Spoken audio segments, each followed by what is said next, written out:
చెప్పండి. ఏం చేస్తున్నావు? ఏం లేదండి, నాకు బాగా ఇష్టమైన మీ దగ్గర ఒకటి ఉండిపోయింది. అది ఎప్పుడు తిరిగిస్తారా అని ఆలోచిస్తున్నా. అవునా, ఏంటది? నిద్ర అండి, నిద్ర. రేపు పొద్దున మా అమ్మ బ్రేక్ఫాస్ట్కి రమ్మంది. ఏ? ప్రవళిక విషయంలో హెల్ప్ చేసావు కదా, అందుకే. అయితే టిఫిన్ పెట్టి 1000 నోట్ 16 ఇచ్చి పంపించేస్తారా? ఏం సార్, సరిపోదా? మీరేమంటే అది తప్పదు కదా, పెద్దోళ్ళు. ఇంకా కనపడవు కానీ నీకు నేనంటే ప్రేమే కదా. అమ్మ పిలుస్తుంది, I'll call you later. Hello hello. Bye.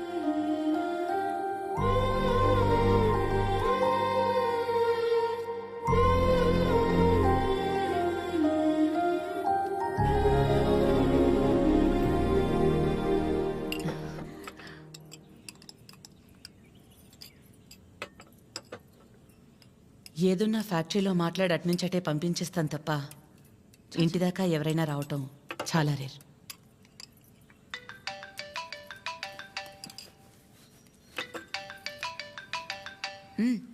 మాట్లాడు, పర్లేదు. పర్లేదండి, అంటే 9 అయింది కదా, తిన్నానా లేదా అని అమ్మ ఫోన్.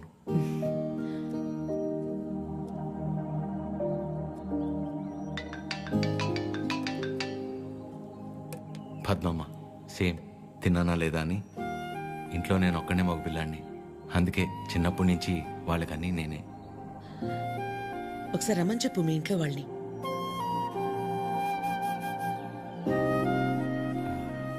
పర్లేదండి. పర్లేదేంటి, రమ్మను. వాళ్ళు ఫ్యాక్టరీ చూసినట్టు ఉంటుంది, నేను ఒకసారి వాళ్ళని కలిసినట్టు కూడా ఉంటుంది. ఏమద్యా? అవునమ్మా, రమ్మని చెప్పండి. సరే అండి. అవన్నీ నేను చూసుకుంటాను లేరా ప్రేమ్. నిన్ను నువ్వు అద్దంలో మాత్రం చూసుకోకరా రే.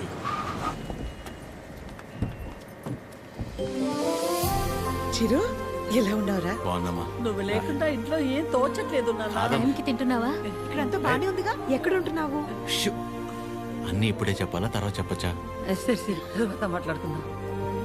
బొకుల గారు, నమస్తే. నమస్తే. లక్ష్మమ్మ, పద్మమ్మ, శారదమ్మ, శాంతమ్మ, గౌరమ్మ. అందరూ అమ్మలే సరే, ఇంతకీ అసలు అమ్మెవరో? కడుపులో 9 నెలలు మోసాను కాబట్టి సీనియర్ అనే తప్ప వాడి విషయంలో అందరూ ఈక్వలే. ఆద్య ఎక్కడ? అంటే పద్మమ్మ అందరినీ బాగా కలిపేసుకుంటుంది అనమాట. కీర్తన పెళ్లి జరిగింది కదండి, అక్కడ కలిశారనమాట, అంతే కదా. ఇంట్లో ఉంది. Hello aunty. నమస్తే. ఆడపిల్ల ఇలా ఉంటే తన ఎంత అందంగా ఉందో అద్దంలోకి చూసి తెలుసుకోవాల్సిన అవసరం లేదు. తనని చూసే వాళ్ళ కళ్ళలోకి చూస్తే చాలు. నా దిష్టే తగిలేలా ఉంది. ఆద్య, నీకోసం పనీర్ జిలేబీ. డబ్బా ఇవ్వకపోయినా పర్లేదు, మొత్తం తినేసాయి.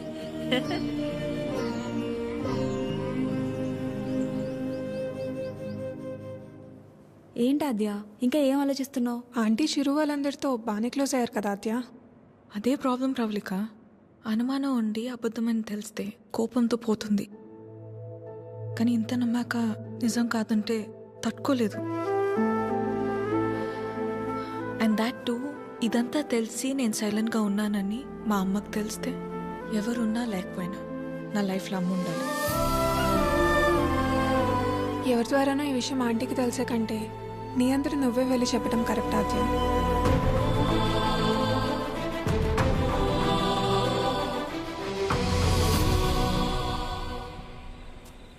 ఆ గొలుసు కొనడానికి మా లక్ష్మి 4 షాపులు తిరిగింది. ఫ్యాక్టరీ వర్కర్స్ లా కాకుండా ఫ్యామిలీ మెంబర్స్ లా చూసుకుంటున్నారు.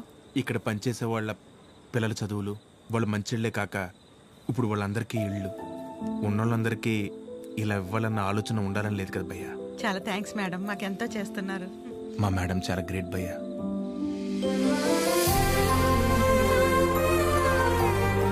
సరే సరే. ప్రేమ్, ఫుడ్ ఐటమ్స్ లో ఏం బాగున్నాయి రా? అన్నిటికంటే నువ్వు రా అన్నది బాగుందిరా. కూర్చోండి ఆంటీ. ఏంటి అందరూ చాలా సీరియస్గా మాట్లాడుకుంటున్నారు? ఏం లేదు, నీ గురించే. ఫ్రిడ్జ్లో పెరుగు ప్యాకెట్ పెట్టడం మర్చిపోతేనే మేమందరం కలిసి ఓ 10 నిమిషాలు మాట్లాడతాము దాని గురించి. అలాంటిది నువ్వు ఒక్కదానివే ఫ్యాక్టరీ, ఇల్లు, బిజినెస్ ఇదంతా ఎలా సాధ్యపడిందా అని. ఓ అదా, ఆద్య వల్లే. లైఫ్లో ఇంక హోప్ లేదు, అంతా అయిపోయిందనుకున్నాను. అప్పుడు ఆద్యకి 8 ఏళ్ళు. ఒకరోజు నా దగ్గరికి వచ్చి, అమ్మా నేనేమైనా తప్పు చేశానా అంది. నువ్వు తప్పు చేయడం ఏంటి అంటే ఏమందో తెలుసా? నేనే నీ ప్రపంచం అంటావు కదమ్మా, నువ్వెలా ఉన్నా అది నా వల్లే కదా. నువ్విలా ఉన్నావంటే నేనేదైనా తప్పు చేసి ఉంటే చెప్పు, ఇంకెప్పుడు చెయ్యను అంది. ఆ క్షణం అనిపించింది ఇంకెప్పుడు తన నా దగ్గరకు వచ్చి అలా అడిగేలా నేనెప్పుడు ఉండకూడదని.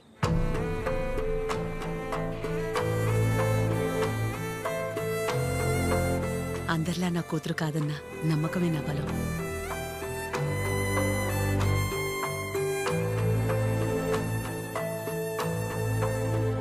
మీ బలం మీ చిరు, మీ పెంపకం తన ప్రవర్తనలో కనిపిస్తుంది. చాలా బాగా పెంచారు మీ చిరుని.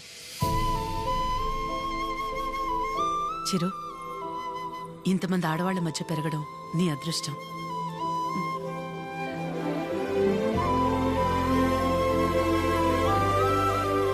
ఆస్తులు అంతస్తులు ఎవరైనా ఎలాగైనా సంపాదిస్తారు, కానీ ఓ ఆడదాని దగ్గర నమ్మకం సంపాదించాలంటే క్యారెక్టర్ ఉండాలి.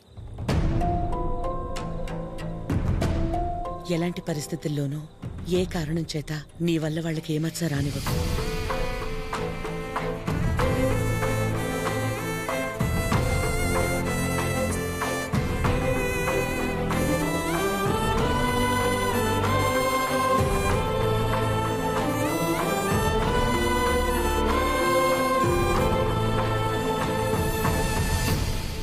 బయలుదేరిపోవడం ఏంటక్క?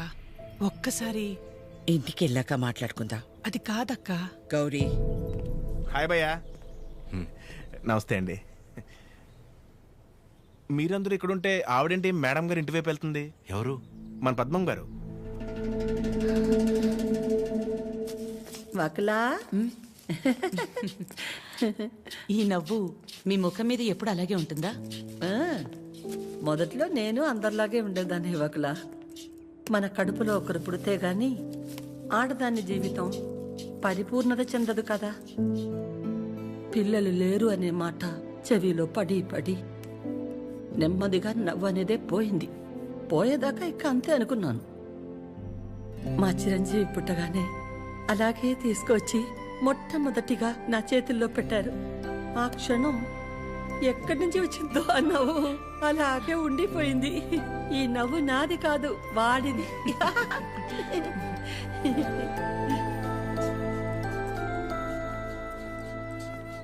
నీకు మొక్కలంటే బాగా ఇష్టమా వకలా?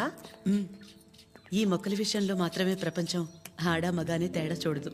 మా చిరు కూడా మొక్కలంటే బాగా ఇష్టం. ఇంట్లో ఎటు చూసినా ఉంటాయి. అన్నీ వాడి తెచ్చినవే. మా ఇంటికొచ్చి చూడాలి, ఎప్పుడు సందడే. నవ్వు లేకుండా నిమిషం ఉండదు. నువ్వు కనుక మా ఇంటికి వస్తే ఫ్యాక్టరీ వద్దు ఏమీ వద్దని అక్కడే ఉండిపోతావు. వీలు చూసుకుని ఒకసారి వస్తాం. ఒక్కసారి ఏంటి వకులా, నువ్వు అనాలే కాని ఆద్య ఇల్లు నీ ఇల్లు కాదా ఏంటి? మా చిరుకి ఆద్య అంటే ప్రాణం.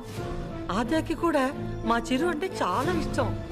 కానీ నీ గురించి ఆలోచించే మా చిరుకి ఆద్య దూరం అయింది. అందుకే అందరం కలిసి చిరుని ఇక్కడికి పంపాము.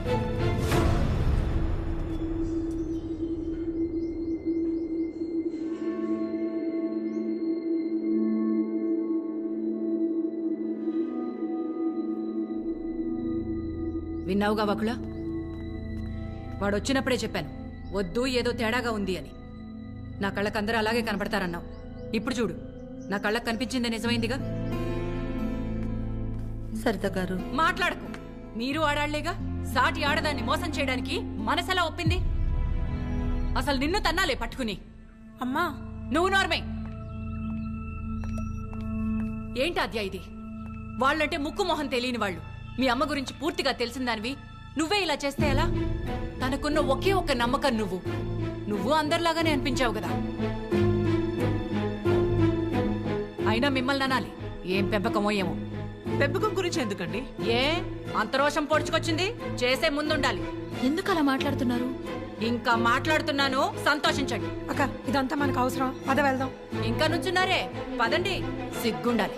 అమ్మా ఆగమ్మా, ఏ ఏ ఆగు. నువ్వు అరిచి గోల చేసేంత ఘోరం ఏం జరిగిపోలేదు ఇక్కడ. ప్రేమించిన అమ్మాయి కోసం వచ్చాడు, అంతేగాని ఎవరినైనా మోసం చేశాడా? ఎవరితోనైనా తప్పుగా ప్రవర్తించాడా? తప్పుగా చూపైనా చూశాడా? వాడికిడికి రావడం వల్ల ఎవరికైనా మంచి జరుగుంటుంది తప్ప నష్టం ఏం జరగలేదు. వకుల, పిల్లలిద్దరూ మన ఇష్టాలకు గౌరవం ఇచ్చి మన సంతోషం గురించి ఆలోచిస్తున్నారు. ఒక్కసారి వాళ్ళ ఇష్టం గురించే ఆలోచించడంలో తప్పే ఉంది.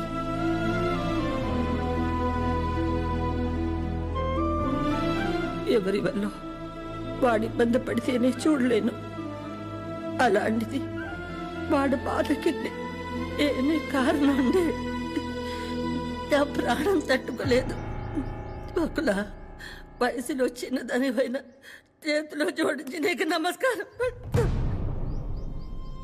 ఆద్యా, ఏమైందమ్మా? నేనే నీ ప్రపంచం అంటావు కదా, నువ్వెలా ఉన్నా దానికి నేనేగా కారణమవుతాను. మరి నువ్విలా ఉన్నావంటే నాకు తెలియకుండా నేనేదైనా తప్పు చేసి ఉండాలి, లేదా నీ ప్రపంచమైనా మారుండాలి. నా ప్రపంచము మారలేదు, నువ్వే తప్పు చేయలేదు.